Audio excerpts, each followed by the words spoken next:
Bahwa Anda mengatakan Pak mati itu sakit. Apa yang Anda rasakan waktu itu?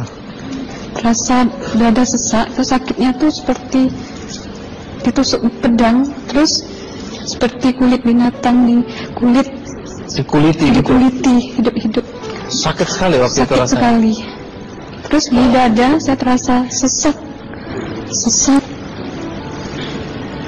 Setelah itu paman saya mengajar saya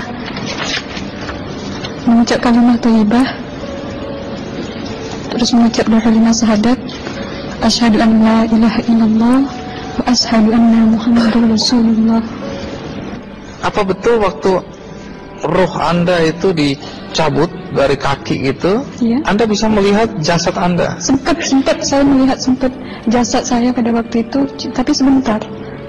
Setelah itu saya dibawa pergi oleh 2 orang malaikat ini. Dan pada waktu itu saya ingin ketemu sama ayah saya. Kebetulan ayah saya sudah meninggal. Dan suatu ayah saya meninggal, dia berusia 55 tahun. Setelah saya ketemu di sana, dia tuh berusia muda. Kok muda? Berusia 17 sampai 20 saya perkira. Anda sempat ngobrol dengan ayah? Sempat. Apa yang Anda sampaikan? Waktu itu ayah nangis. Ayah saya bilang, kenapa kamu kesini nak? Pulanglah, di rumah tidak ada orang. Kasihan lihat ibumu dan adik-adikmu. Tidak ayah, janjiku sama Allah sudah sampai. Dan pada waktu itu ayah saya menangis. Lalu apa yang dia ucapkan? Diam aja dia, tersilang. Kembali ke malaikat tadi, bentuk yang Anda lihat seperti apa malaikat ini? Dia ini laki-laki, tapi mukanya sama semua. Berapa malaikat? 2. Iya. Fisiknya seperti apa? Seperti berserban, berpakaian ihram, mukanya sama. Wajahnya seperti apa? Wajahnya sulit saya gambarkan. Yang jelas dia ini sama, dua-dua itu sama rupanya. Apakah ada ucapan dari 2 sosok yang Anda anggap malaikat itu? Ada. Apa kata mereka? Waktu itu saya mengalami perjalanan spiritual. Saya disoal oleh malaikat itu dengan sebutan Ma ayyutuka, siapa Tuhanmu? Tanya. Waktu itu ruh saya menjawab, Tuhanku adalah Allah. Siapa pemimpinmu? Pemimpinku adalah Nabi Muhammad Sallallahu Alaihi Wasallam. Mana kiblatmu? Kiblatku adalah Ka'bah. Siapa kedua orang tuamu? Siapa saudaramu? Siapa pemimpinmu? Pemimpinku adalah Nabi Muhammad Sallallahu Alaihi Wasallam. Mana kiblatmu? Kiblatku adalah Ka'bah. Siapa kedua orang tuamu? Siapa saudara maramu?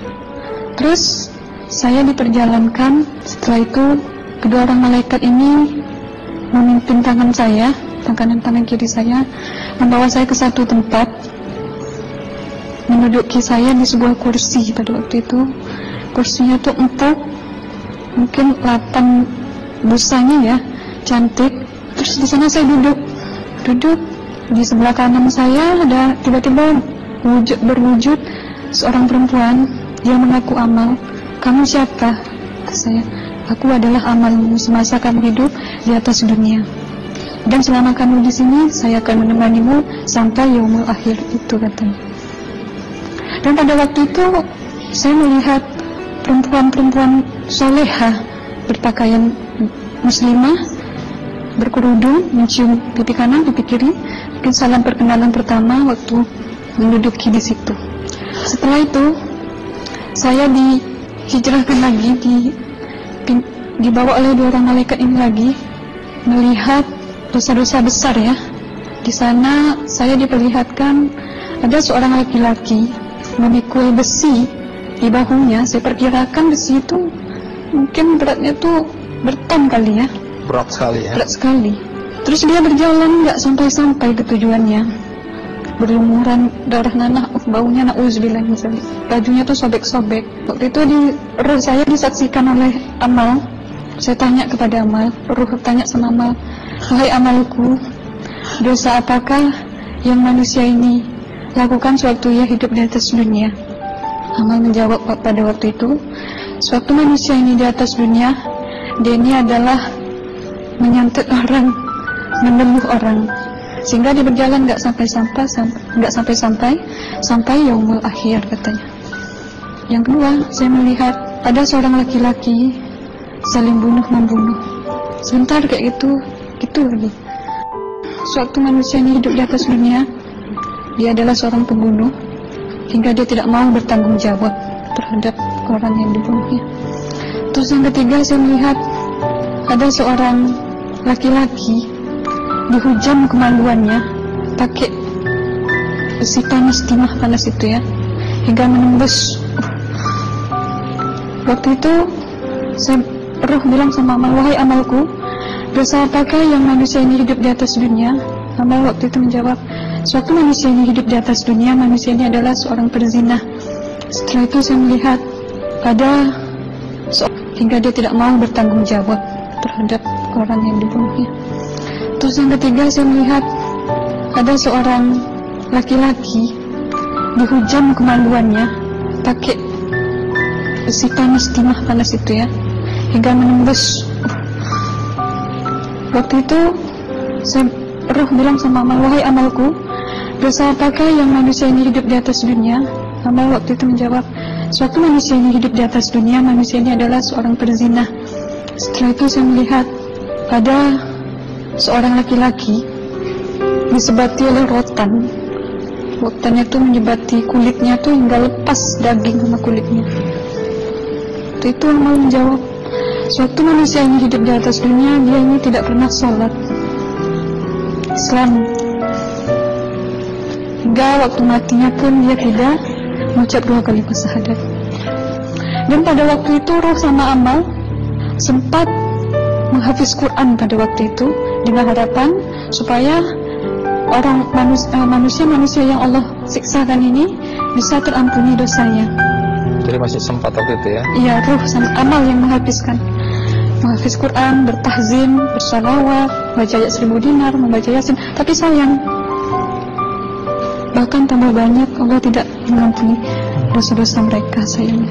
Setelah itu, akhirnya yang terakhir kali berzikir. Zikir saya pada waktu itu, subhanallah, walhamdulillah, wa la ilaha illallah, wallahu akbar, la haula wa la quwwata illa billahil aliyyil azim. Sekuat-kuatnya nada saya berteriak. Tiba-tiba saya merasakan detik jantung ya. Waktu itu mungkin paman saya yang menyaksikan.